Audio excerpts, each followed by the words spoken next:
나는 20대 때 총 22개국의 나라를 여행했다. 그중 절반은 학생 때, 절반은 직장인일 때 다녀왔다. 그렇게 22번의 해외여행을 가며 부모님의 지원을 받은 적은 단 한 번도 없었다. 학교나 국가 지원으로 갈 수 있는 프로그램들도 많이 활용했지만 내 돈으로 간 여행이 더 많았다. 그래서 내가 20대 때 1억을 모았다고 하면 사람들은 놀란다. 외국 여행을 다니려면 돈이 한두 푼 드는 게 아닐 텐데 여행을 그렇게 많이 하면서도 어떻게 1억을 모았느냐고, 집에 원래 돈이 많은 게 아니냐고 말이다. 그러게나 말이다. 나는 잘 나가는 고액 연봉자도 아니고 잘 사는 집 딸도 아닌데 하고 싶은 걸 다 하면서 어떻게 1억이라는 큰 돈을 모을 수 있었을까? 우리 집은 형편이 좋지는 않았다. 외벌이 아버지의 수입으로 자식 둘의 조부모님까지 한 집에 살았으니 항상 넉넉하지 못했다. 그래서 나는 어린 시절을 떠올릴 때면 갖고 싶은 게 있거나 먹고 싶은 게 있어도 무조건 참기부터 했던 기억이 난다. 고3 겨울방학, 수능이 끝나자마자 나는 부모님으로부터 경제적인 독립을 했다. 다행히 등록금이 저렴한 국립대에 장학생으로 들어갔기 때문에 학비 부담은 없었지만 생활비를 스스로 마련하기 위해 쉬지 않고 아르바이트를 했다. 대학 시절 했던 아르바이트만 해도 10가지가 넘는다. 그렇게 경제적으로 독립된 생활이 일찌감치 시작해서인지 뚜렷한 나만의 경제관념이 생겼고 절약생활이 자연스레 몸에 배게 된 것 같다. 국어사전에 나오는 절약의 정의는 함부로 쓰지 아니하고 꼭 필요한 데에만 써서 아낌, 이렇게 딱 한 줄로 잘 표현되어 있다. 돈을 함부로 쓰지 않고 꼭 필요한 데만 쓰고 아낀다. 즉 불필요한 데 돈을 쓰지 않는 것이 절약인 것이다. 내가 하고 싶은 걸 다 하면서도 20대에 1억을 모을 수 있었던 비결 또한 바로 절약이었다. 꼭 필요한 소비만 하다 보니 월급을 받아 저축과 투자를 하고도 늘 여윳돈이 남아 있었다. 거짓말 같지만 이것이 절약의 마법이다. 쓸데없는 돈을 안 쓰기만 하면 된다. 정말 아끼고 아껴서 꼭 필요한 곳에만 돈을 쓰게 되면 돈이 남게 되어 있다. 그렇기 때문에 항상 쓸 돈이 부족하고 월급을 받아도 남는 돈이 없다라는 말을 입에 달고 사는 사람들은 본인이 진정 허리띠를 졸라매 봤는지 가슴에 손을 얹고 생각해 봐야 한다. 사고 싶은 거 다 사고 먹고 싶은 거 다 먹으면서 돈이 남길 바라면 안 되는 것이다. 적어도 자신이 돈을 모으고 싶고 돈으로부터의 자유를 꿈꾼다면 절약은 선택이 아닌 필수다. 아무리 많이 벌어도 소비를 헤프게 한다면 밑빠진 독에 물 붓기 아니겠는가. 돈을 모으고 불리는 것은 둘째치고 일단 절약이 밑바탕이 되어야 하는 이유다. 우리는 여러 가지 이유로 돈을 쓴다. 필요해서 쓰고 사고 싶어서 쓰고 할 수 없이 쓰고 어쩌다가 쓰기도 한다. 문제는 이유 없이 그냥 돈을 쓰고 싶어서 쓰는 경우다. 스트레스엔 돈 쓰는 게 최고야 라고 어떤 이들은 말한다. 가만 보면 대한민국 직장인들 월급의 절반은 스트레스 값이다. 그런데 피땀 흘려 힘들게 번 돈을 왜 그렇게 쉽게 쓰는 것일까? 사람들은 불안할 때 가장 많은 소비를 한다고 한다. 홈쇼핑에 매진 임박이 뜨면 급하게 주문 전화를 누르는 이유도 놓칠까봐 불안해서다. 그래서 시간이 촉박한 상황에는 되도록 쇼핑을 하지 않는 게 좋다. 현명하지 못한 선택을 할 확률이 높기 때문이다. 속도 위반 과태료도 이 맥락에 속한다. 여유 있게 준비했으면 느긋하게 갈 수 있는 것을 약속 시간이 늦어서 마음이 급하니까 과속을 하게 되는 것이다. 과속 신호 위반 딱지는 그야말로 길거리에 뿌리는 돈이라 참 아까운 돈이다. 욕심껏 잔뜩 사놓고는 상해서 못 먹고 버리는 음식들도 아깝기는 마찬가지다. 냉장고에 뭐가 있는지 체크하고 장을 보러 가야 하는데 그러지 않아서 있는 걸 또 사고 먹을 양보다 많은 음식을 냉장고에 보관만 해두다가 결국 썩게 된다. 음식물 쓰레기를 버리는 것도 돈인데 말이다. 사람들은 자신이 늘 이성적으로 소비를 한다고 생각하지만 실제는 그렇지 않다.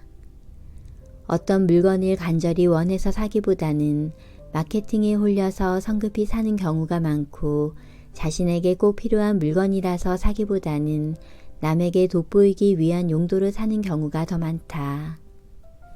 이처럼 우리는 감정에 지배당해서 소비를 하고는 한다. EBS 다큐프라임 소비는 감정이다라는 프로그램에서 소개한 실험이 있다. 두 집단에게 각각 평화로운 영화와 슬픈 영화를 보여준 후 어떤 물건을 보여주면서 이걸 만약 구매한다면 얼마까지 지불할 의사가 있느냐고 물었다.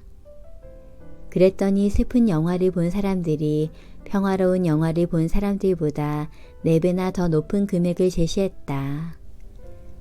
슬픔을 느낀 사람은 평소보다 더 물건을 원하고 더 많은 돈을 내려고 한 것이다. 인간은 상실감을 느끼면 자기도 모르게 빈자리를 채우려는 욕구가 생긴다고 하는데 그 빈자리를 물건이 채워줄 수 있다고 착각하는 모습을 잘 보여주는 실험이었다. 쇼핑을 통해 물건을 소유하면 일시적으로 울적한 기분이 사라지고 비어있던 마음이 채워지는 느낌을 받는다. 그래서 우울하거나 불안할 때마다 쇼핑을 하는 사람들도 많다. 하지만 쇼핑으로 반짝 좋아진 기분은 오래가지 않고 우울감에 뿌리는 해소되지 않은 채 그대로 남게 된다. 아니 오히려 나중에 날아오는 신용카드 청구서를 보면 스트레스만 더 가중된다. 마음의 배고픔을 결코 쇼핑으로 채울 수 없는 것이다. 밑빠진 독에 물 붓기를 하는 것처럼 아무리 반복해도 채워지지 않고 도리어 독을 깨지게 할 뿐이다. 쇼핑을 하면 스트레스가 싹 풀린다는 생각 또한 일시적일 뿐 우울한 기분과 화한 마음은 그 어떤 물건으로도 채울 수 없는 것이다. 여자라면 명품백 하나쯤은 가지고 있어야지 라는 말은 대체 누가 만들었을까? 명품 가방 하나쯤은 기본이라는 세상. 그래서인지 자신의 월급보다 비싼 명품 가방을 사는 사람들도 종종 보게 된다. 그러나 나는 명품 가방에 관심도 없고 가지고 싶지도 않다. 솔직히 내 기준에서는 월급 300만 원 받으면서 300만 원 넘는 가방을 사는 건 완전 사치로밖에 여겨지지 않는다. 사람 자체에서 빛이 나야지 내가 든 가방 따위가 뭐가 중요할까 싶다. 명품 쇼핑은커녕 나는 평소 아이 쇼핑도 하지 않는다. 약속 장소에 일찍 도착해 시간이 남아도 근처 서점에 들어가지 백화점에는 들어가지 않는다. 견물생심이라고 사람 마음이 눈으로 보게 되면 갖고 싶은 법이다. 시간을 때운다는 핑계로 괜히 둘러보다 보면 이것저것 사고 싶은 욕심이 생길 테고 그러니 아예 발길조차 두지 않는 것이다. 가방도 옷도 이미 옷장 안에는 꽉 차 있는데 새로운 무언가를 사야 할 필요성을 도통 모르겠다. 이미 가지고 있는 옷만 입어도 아마 몇 년은 쇼핑을 하지 않아도 충분히 살 수 있지 않을까 싶다. 자신의 집이 마트 창고인 것처럼 재고를 쌓아두고 공간 낭비를 하는 사람들이 있다. 할인한다고 무조건 묶음으로 사거나 1+1, 2+1 상품을 미리 사서 집에 쟁여놓는 것이다. 그런데 부피도 작지 않은 그런 생필품들을 굳이 미리 사서 쟁여두어야 하는 것일까? 그런 물건들을 모셔놓으려고 더 넓은 집을 원한 것은 아닐 텐데 말이다. 당장 필요치도 않은 물건들의 공간 차지는 사실 엄청난 낭비다. 산술적으로 따져보면 조금 비싸더라도 필요할 때 딱 필요한 만큼만 사는 게 더 저렴할지도 모른다. 공간의 낭비도 지출을 늘리는 일임을 우리는 잊어서는 안 된다. 절약 생활에 제대로 빠지게 되면 지출에 몹시 민감해진다. 지출이 늘 때마다 가난해지는 느낌이 들기 때문이다. 일상에서 내가 유난히 돈이 아깝게 느껴지는 경우는 준비성 부족으로 안 써도 될 돈을 쓸 때다. 일기예보 확인을 하지 않고 외출한 날 갑자기 비가 와서 구매하는 일회용 비닐우산, 약속 시간에 늦어서 타는 택시, 이런 지출은 말 그대로 참 아까운 돈이다. 내가 조금만 더 신경 쓰고 주의를 기울이기만 했어도 막을 수 있었던 지출인 것이다. 성공적인 절약 생활을 하겠다고 마음먹었다면 이렇게 돈이 쓸데없이 새어나가도록 해서는 안 된다. 굳이 쓰지도 않아도 될 것에 돈을 써야 할 일을 만들지 말아야 하는 것이다. 나는 돈이 아깝다 싶은 것들이 일상에서 많아질수록 돈을 모으고 절약하는 일이 쉬워진다고 생각한다. 아까운 돈이 많아질수록 진짜 필요한 데만 돈을 쓰게 될 테니 말이다. 아까운 지출을 줄이려는 노력이 더해질수록 불필요한 지출 또한 그만큼 줄게 될 것이다. 절약 중 제일 큰 절약은 건강 유지가 아닐까. 따져보면 병원비 약간만큼 불필요한 지출도 없다. 그렇기 때문에 나는 건강관리에 각별히 신경을 쓰는 편이다. 술이나 담배를 하지 않고 운동하고 건강한 식습관을 가지고 잠을 충분히 자려고 한다. 20대 중반에는 피부가 뒤집어져서 한의원에 간 적이 있었는데 한약과 치료비 등으로 생각지 않았던 의료비를 크게 써야 했던 적이 있었다. 이후 나는 피부에 좋지 않은 밀가루를 끊었다. 내 돈으로 몸에 좋지 않은 밀가루 음식을 사 먹고 피부과 간다고 돈 쓰고 이게 뭐 하는 건가 싶어서였다. 그렇게 밀가루 음식을 멀리하기 시작하자 체질이 바뀌었는지 피부 트러블은 싹 사라지게 되었다. 아프면 가뜩이나 서러운데 거기에 돈까지 많이 들게 되면 사람은 더 힘들어진다. 그렇기에 나는 건강관리야말로 인생 최고의 재테크라고 생각한다. 몇 년에 한 번 옷 쇼핑을 할까 말까 한 나이지만 쇼핑을 할 때 나만의 철칙이 하나 있다. 만약 쇼핑하는 대상이 옷이라면 지구상에 나 혼자라 해도 그 옷을 입고 싶은지를 스스로에게 물어보는 것이다. 지구상에 나밖에 없다는 건 보여줄 사람이 없다는 것인데 그런데도 사고 싶다면 그건 진짜 내 마음에 든다는 것이다. 그리고 이런 질문을 하는 것은 내가 하는 소비가 오롯이 나를 위한 것이기를 바라는 마음에서다. 조금이라도 다른 사람의 시선을 의식하거나 잘 보이고 싶은 마음에 보여주기식의 소비를 하고 싶지 않은 것이다. 이는 나만의 소비 규칙이자 스스로를 가치 있게 생각하는 긍정의식이다. 인간의 자존감과 행복감은 타인의 인정을 받는 소유물이나 화려한 겉모습이 아닌 스스로를 가치 있게 생각하는 마음에서 비롯된다고 생각한다.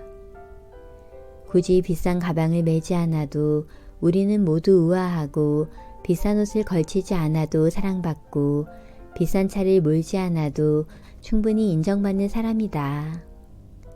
그렇기에 타인을 의식하는 소비를 하지 않아도 충분히 행복할 수 있다. 물질에 돈을 쓰는 소비보다 내 삶을 풍요롭게 하는 경험에 쓰는 것이 훨씬 더 오래 기억되고 행복감도 길게 지속될 수 있다. 끊임없이 흘러가는 삶 속에 우리의 인생 수레는 하루도 쉬지 않고 굴러간다. 그 수레에 무엇을 담으며 살아갈지는 인생의 주인인 자신에게 달려있다. 자기 과시나 허세, 허영으로 채울 수도 있고 진실, 실속, 내실로 채울 수도 있다. 방탕으로 채울 수도 있고 교양으로 가득 채울 수도 있다. 한 번뿐인 인생, 내 안에 채우고 싶은 것은 무엇일까? 내 삶에 더 들여놓고 싶은 것은 무엇일까? 나는 내 인생을 더 풍요롭게 하는 것들, 내 영혼을 충족시켜 주는 것들, 나 자신이 더 떳떳해지는 그 모든 것들을 담으려고 한다. 그리하여 내가 죽고 나서 나의 묘비를 세울 때 이 세상에서 그 누구보다 알짜 인생을 살다 간 이로 기억되고 싶다.